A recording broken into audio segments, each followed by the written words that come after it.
In today's video, I'm going to teach you how to schedule out of office in Outlook.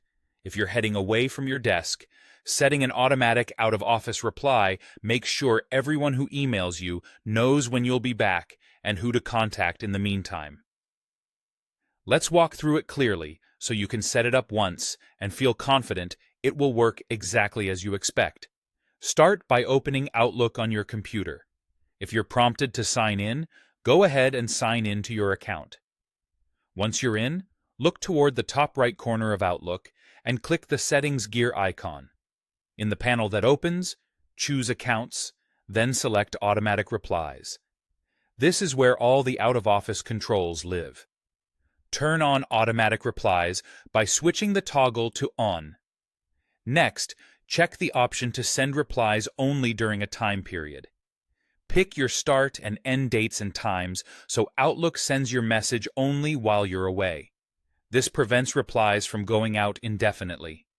Take a moment to confirm your time zone is correct, and consider starting the replies a little before you leave and ending them shortly after you return, in case your schedule shifts.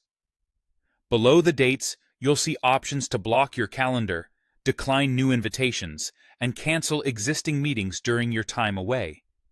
Blocking your calendar helps colleagues see you're unavailable. Declining new invitations prevents meetings from landing on your schedule while you're out. If you choose to cancel existing meetings, be sure you truly won't attend them. This option sends cancellations to invitees, which can be helpful for clarity but is best used intentionally. Now craft your message.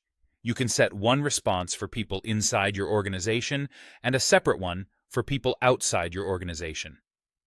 For internal contacts, include your out dates, your expected return, and the best backup contact or team alias. For external senders, keep it professional and concise, sharing only what's necessary and a general point of contact if appropriate. A clear example structure is a greeting, your away dates, when you'll respond, and who to reach for urgent matters. Keep sensitive details out of your message, and keep the tone friendly and direct. When everything looks good, click Save at the bottom to activate your out of office. Outlook will handle the rest during the period you set. If your plans change, just come back to the same automatic replies area to update the time window, adjust the message, or turn it off early. That's it. You've scheduled your out of office in Outlook with the right timing, calendar behavior, and clear messages for anyone who emails you.